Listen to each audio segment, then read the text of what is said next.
अभिनंदन, आभार और बहुत बहुत स्वागत है दोस्तों ज्योतिष विज्ञान के इस ऐतिहासिक चैनल पर। और मैं हूं आप सबका एस्ट्रो दोस्त रुपेन आर शाह। सीधे मुद्दे पे आते हैं। क्या सब कुछ खत्म होने वाला है?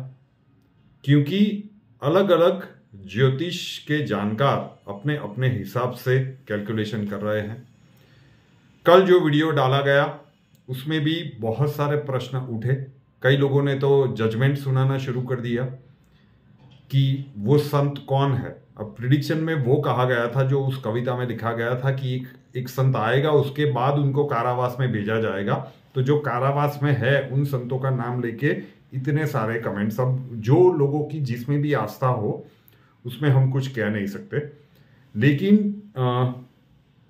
एक बात तो तय है, ये मैं मेरा पॉइंट ऑफ व्यू रख रहा हूं कि जो भी ट्रेडिशनल वे से अभी कुछ कहा गया है ये कहीं ना कहीं मिस कैलकुलेशन हुई है कि कलयुग के इतने अभी तो कुछ हजार साल हुए हैं, मतलब कलयुग अपने प्रथम चरण में है, अभी बहुत कुछ बाकी है। तो बिंदास हो जाइए, कोई ज्यादा खतरे वाली बात नहीं, हमें ये बिल्कुल नहीं लगता। ये जो कुछ भी 2019 से हम कह रहे थे, अब देखिए कि things are going thick and fast, बहुत ही तेजी से बदलाव आ रहे हैं। इसीलिए 2019 से हम कह रहे थे, शायद हम ही थे, हमारे ऊपर बहुत सारा उपहास किया गया था, क्योंकि ये यूट्यूब चैनल उस समय पे कुछ हजार लोगों का था, कुछ हजार।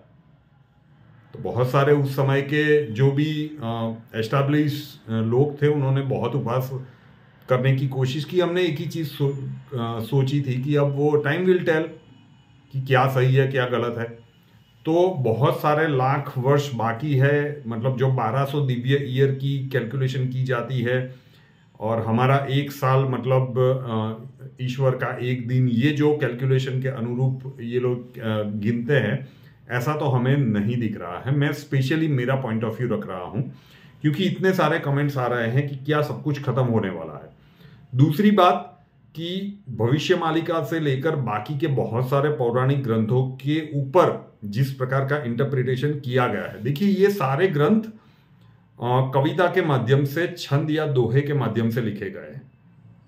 तो उसका इंटरप्रिटेशन किस तरह से होता है, और उसका इंटरप्रिटेशन एक बहुत लार्ज नंबर पे हो रहा है कि अब सब कुछ खत्म होने वाला है बहुत ही निकट भविष्य में। कुछ कमेंट्स पिछले 2-3 दिनों से आ रहे हैं कि क्या 2024 का चुनाव नहीं होगा, क्या नरेंद्र मोदी आखिरी प्रधानमंत्री होंगे, मतलब सब कुछ खत्म होने वाला है। चलिए एक एक करके सारे प्रश्नों के उत्तर यहां पे जान लेते हैं। हमें बिल्कुल नहीं लगता 100% 2024 का चुनाव होने वाला है, लोकसभा चुनाव होने वाला है। 100% हमें लग रहा है अब ये आने वाला समय, ये तो 2019 में वो दूसरी बार प्रधानमंत्री बने, उससे पहले हम कह चुके हैं कि फिर से एक बार नरेंद्र मोदी जी के हाथ में ही देश की कमान जाने वाली है। लेकिन उसके बाद एक ट्विस्ट है, शनिदेव जब भी मीन राशि में आएंगे मार्च 2025 के बाद, अगली बार जब वो प्रधानमंत्री पद की प्रतिज्ञा लेंगे, शपथ लेंगे, उसके बाद का कार्यकाल हमें लगता है कि वो पूर्ण नहीं कर पाएंगे, क्योंकि 2025 के मार्च महीने के बाद जब शनिदेव मीन राशि में आएंगे वो उनका ट्रांजिट पूरा होगा उससे पहले ही, मतलब 2026 के अंत भाग से शुरू होकर आगे कभी भी वो अपना प्रधानमंत्री पद से त्याग कर सकते हैं। और हमें लगता है कि योगी आदित्यनाथ जी के ऊपर भरोसा किया जा सकता है कि उनको ही, तो मतलब योगी आदित्यनाथ जी भी 2024 के इलेक्शन के बाद उनको नेशनल पॉलिटिक्स में ले जाया जाए और वो उत्तर प्रदेश के मुख्यमंत्री का पदभार किसी और समर्थवान व्यक्ति को दे दे, जिस प्रकार से नरेंद्र मोदी जी ने गुजरात में किया था। इस प्रकार की गतिविधियां बन सकती है। तो एक एक प्रश्नों के उत्तर, क्योंकि इतने सारे क्वेश्चंस आ रहे हैं, डरने की कोई बात नहीं है, लेकिन सोचने वाली बात तो है कि कैलकुलेशन जिस तरह से किया गया है उसमें तो कुछ संदेह हो रहा है। ये 4,32,000 वर्ष का खेल नहीं दिख रहा है। Things are much closer than that.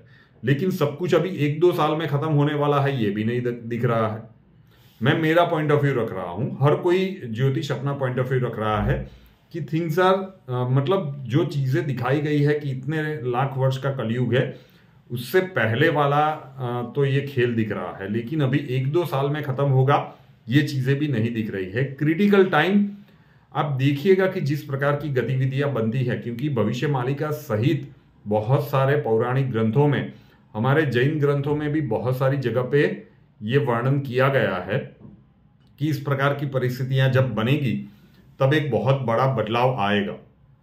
लेकिन ये विश्व युद्ध की ओर मतलब 2024-25 में शुरू हो जाए, मुझे नहीं लगता कि 2000 जब तक नरेंद्र मोदी जी ये व्यक्ति जब तक भारत का प्रधानमंत्री है तब तक विश्व युद्ध की परिस्थितियां बनती हुई नजर नहीं आ रही है। और विश्व युद्ध भी 1-2 दिनों का नहीं है ना, ये भी शास्त्रों में लिखा हुआ है कि ये कई सालों तक चलेगा। विश्व युद्ध शुरू होने से पहले बहुत सारे नए वॉरफ्रंट खुलेंगे और ये सब कुछ होने से पहले बहुत सारी प्राकृतिक आपदाओं का समय रहेगा जिसमें बहुत सारी कैजुअलिटीज होगी।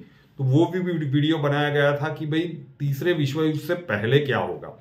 एक क्रिटिकल समय आ रहा है 2029 के आसपास से 2-2.5 साल का एक समय है। अभी भी उसके ऊपर कैलकुलेशन चल रही है कि वो सटीक समय कौन सा हो सकता है जो क्रिटिकल है।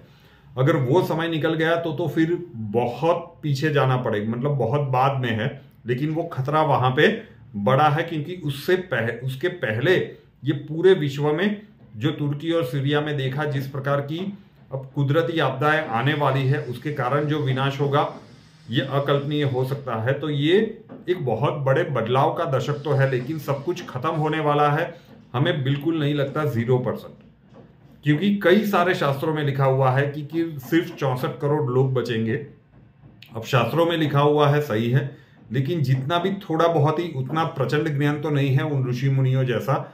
लेकिन आने वाले कुछ सालों में ऐसी आपदा आ जाए कि सिर्फ 64 करोड़ लोग ही दुनिया में बचेंगे, ये संभावनाएं भी हमें निकट के भविष्य में तो बिल्कुल नहीं दिख रही है। तो वो डर को साइड में रखिए। ये सारी प्रिडिक्शंस इसलिए है कि किस प्रकार की गतिविधियां आने वाले इस युग परिवर्तन के दशक में बन सकती है, पूरे विश्व में बनने वाली है। ये निर्विवादित सत्य है, वो राजकीय रूप से हो, वो युद्ध के स्वरूप में हो, वो प्राकृतिक आपदाओं के स्वरूप में हो, वो आर्थिक आपातकाल के स्वरूप में हो, लेकिन एक बहुत बड़ा चेंज है। और उसमें से कुछ घटनाक्रम हम देख भी चुके हैं और बहुत सारे घटनाक्रम आगे चल के देखने भी वाले हैं। लेकिन सब कुछ खत्म होने वाला है, या फिर 2024 में चुनाव ही नहीं होंगे। नरेंद्र मोदी जी, मुझे तो नरेंद्र मोदी जी के बाद योगी आदित्यनाथ, जब वो समय जो मैं कैलकुलेट करके चल रहा हूं अभी भी उसके ऊपर पिछले 2-2.5 महीनों से कॉन्स्टेंटली काम चल रहा है कि किस प्रकार की वो परिस्थितियां कब बनेगी। तो जब भी वो बनेगा तब नरेंद्र मोदी जी तो प्रधानमंत्री नहीं होंगे, और मुझे मोस्टली लग रहा है कि योगी आदित्यनाथ जी ही होंगे जिनके हाथों में ये धरोहर होगी। और अच्छा भी है कि वो समय शायद ऐसा होगा कि एक एग्रेसिव लीडर को देश का प्रधानमंत्री होना चाहिए।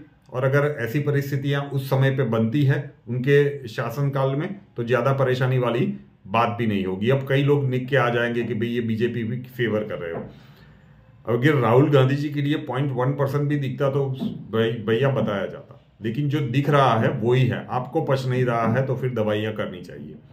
तो ये बात क्लियर है, निकट के भविष्य में कोई महाविनाश जैसी परिस्थितियां हमें नहीं दिख रही है। विश्व युद्ध 1-2 साल में हो जाए इसकी संभावनाएं भी बिल्कुल। विश्व युद्ध होने से पहले आप बहुत सारी कुदरती आपदाएं और बहुत सारे नए वॉरफ्रंट्स खुलते हुए देखोगे। और विश्व युद्ध शुरू होने के 2 दिन में ही न्यूक्लियर ब्लास्ट हो जाने वाला है वो नहीं है, वो भी लंबा चलेगा। देशों के बीच युद्ध वाली परिस्थितियों के कारण भी बहुत सारी कैजुअलिटीज होगी, जान माल का नुकसान होगा। और जब वो परिस्थिति आएगी कि आप लगे कि अब तो मतलब कुछ बचा ही नहीं है, तब जाके न्यूक्लियर वेपन का उपयोग होगा। उसमें भी रशिया और नॉर्थ कोरिया के ऊपर बहुत ज्यादा ध्यान रखिएगा। पाकिस्तान के ऊपर भी एक प्रेडिक्शन 1-2 दिन में आने वाली है कि क्या होने वाला है वहां पे भी, और बहुत बड़ा रोल, बहुत कुछ बड़ा वहां पे होने वाला है। उस प्रेडिक्शन की भी राह देखिए। तो आशा रखता हूं कि जितने भी सवाल आ रहे थे कि ये बहुत ही, मुझे नहीं पता जिस भी ज्योतिष ने ये गणना की है वो अपने हिसाब से की होगी, लेकिन मेरे पॉइंट ऑफ व्यू से मुझे पूछ रहा है 2024 के लोकसभा चुनाव डेफिनेटली होंगे। मुझे लग रहा है कि नरेंद्र मोदी जी ही रिटेन करने वाले हैं 100%। और लेकिन वो अपना कार्यकाल पूरा नहीं करेंगे, ये तीसरी बार का कार्यकाल पूरा नहीं करेंगे। मोस्ट प्रोबेबली 99.99% हमें दिख रहा है कि योगी आदित्यनाथ जी के हाथ में ही वो कमान सौंप के ये भी हम 2019 से कहते आ रहे हैं। तो अभी विश्व युद्ध वाली या सब कुछ खत्म हो जाए, प्राकृतिक आपदाओं का समय है, सिविल वॉर जैसी दंगों वाली सिचुएशंस, ये सारी सिचुएशंस बन सकती है, लेकिन विश्व युद्ध और सिर्फ 64 करोड़ लोग बचेंगे। शायद एक समय ऐसा आएगा जब तीसरे विश्व युद्ध की वो तबाही का मंजर होगा, तब जो ये पौराणिक शास्त्रों में कहा गया है वो शायद ये गतिविधियां बने कि भाई हर कोस के मतलब हर कुछ माइल के बाद एक दिया दिखेगा, मतलब उतने ही आदमी बचेंगे, ये वगैरह वगैरह जो कुछ भी लिखा गया है। लेकिन ये फिलहाल के कुछ ईयर्स में तो नहीं दिख रहा है। ये होने से पहले पश्चिमी देशों में बहुत बड़ी तबाही का मंजर भी देखने वाले हैं, और चाइना का रोल भी बहुत इंपॉर्टेंट प्ले है। तो उसमें टाइम है, 4,32,000 वर्षों का टाइम तो नहीं है बॉस, ये तो कंफर्म दिख रहा है। ये जो भी कैलकुलेशन है ये कहीं ना कहीं मिस कैलकुलेशन की गई है। मैंने एक दूसरा भी एंगल देखा था, पढ़ा था कि ये जो 1200 दिव्य वर्ष की गणना की गई है, हो सकता है कि वो इतने ही साल हो। अब हर एक वाक्य के ऊपर बहुत सारे डिबेट जन्म लेंगे, तो मैं मेरा पॉइंट ऑफ व्यू लग रहा हूं कि बहुत बड़ा बदलाव निकट है और एक विकट समय आ रहा है कि जहां पे तीसरा विश्व युद्ध हो सकता है। बहुत प्रबल संभावना है, मोर देन 90%, लेकिन वो भी अभी निकट के वर्षों में तो नहीं है। कम से कम 2026 तक तो हमें नहीं दिख रहा है। उसके बाद वाली परिस्थितियों में ये घटित हो सकता है। महादेव करे कि जो हम पॉजिटिव सोच रहे हैं वो ही हो, और जो बाकी के महानुभाव कह रहे हैं वो ना हो। मैं मेरा पॉइंट ऑफ व्यू बहुत ही क्लियरली दिखा रहा हूं कि ये निकटवर्ती भविष्य में तो विश्व युद्ध नहीं है। विश्व युद्ध बहुत लंबा चलने वाला है, उसमें भी देशों के बीच पहले प्राकृतिक आपदाएं बहुत बड़ी मात्रा में, उसके बाद बहुत सारे नए वॉर फ्रंट, उनके बीच भीषण युद्ध, भीषण जान माल की हानि, और उसके बाद कहीं ना कहीं वो न्यूक्लियर शस्त्र का उपयोग। भारत के ऊपर भी, भारत भी अंतिम में सम्मिलित होगा, अंतिम कुछ महीनों के लिए सम्मिलित होना पड़ेगा। इस प्रकार की परिस्थितियां बनेगी, तब तक भारत न्यूट्रल रहने वाला है। तो ये सारी चीजें बहुत दूर है, 4,32,000 वर्ष तो दूर नहीं है, लेकिन अभी कुछ सालों में ये सब कुछ होने वाला है, ये हमें नहीं लगता। ये सारे जो मैंने बताया वो बहुत सारे वीडियोस आपने देखे होंगे, पढ़े होंगे, कहीं ना कहीं किसी के मुंह से सुने होंगे, लेकिन ये निकटवर्ती भविष्य में 2023-24 में तो हमें बिल्कुल नहीं दिख रहा है। तो आश्वस्त रहिए, कैलकुलेशन करने की कोशिश की जा रही है, हम भी अपने हिसाब से पॉइंट ऑफ व्यू रखने की कोशिश करेंगे। तो सब कुछ खत्म होने वाला है, कुछ करोड़ लोग बचेंगे। एक समय ऐसा जब आएगा जो शास्त्रों में लिखा गया है, सभी पौराणिक शास्त्रों में, तब शायद जाके वो परिस्थितियां बने, लेकिन ये आने वाले कुछ सालों में बनने के लिए जा रहा है, इसकी प्रोबेबिलिटी 0 है, डैम श्योर। तो निश्चिंत हो जाइए कि सबके जीवन के ऊपर बहुत बड़ा खतरा है, ऐसा कुछ नहीं दिख रहा है। लेकिन संभलने वाला समय तो डेफिनेटली है। कुछ टैक्टफुली सोचना शुरू कर देना चाहिए कि अब किस प्रकार से हम अपने फ्यूचर को प्लान कर सकते हैं। जितने भी एनआरआईज हैं उनके पास भी अभी कुछ साल है, उनको डेफिनेटली सोचना शुरू कर देना चाहिए। आशा रखता हूं आपके जितने भी प्रश्न थे यहाँ पे मैंने सम्मिलित करने की कोशिश की कि क्या हो सकता है मेरे पॉइंट ऑफ व्यू में। रूपेन आर शाह नाम के इस यूट्यूब चैनल को अभी तक सब्सक्राइब नहीं किया है तो कर लीजिए, साथ वाला बेल आइकन दबा दीजिए, और उसके बाद 3 ऑप्शंस आएंगे, ऑल के ऊपर क्लिक कर दीजिए ताकि हर नए वीडियो की नोटिफिकेशन आपको सबसे पहले मिलते रहे। और हमसे अगर लाइफ के किसी प्रॉब्लम के लिए सॉल्यूशन चाहते हैं, स्वागत है आपका। व्हाट्सअप नंबर थंबनेल में दिया हुआ है, कॉल मत कीजिएगा, कॉल्स हम नहीं ले पाएंगे। अपना नाम, बर्थ डिटेल्स और प्रॉब्लम्स डिटेल्स के साथ व्हाट्सअप नंबर 9714443110 9714443110 उसके ऊपर लिख दीजिए। अक्षय जी आपको वहां पे मिलेंगे, प्रोसीजर वहां पे समझा दिया जाएगा। नए वीडियो के साथ फिर मिलेंगे। जय हिंद।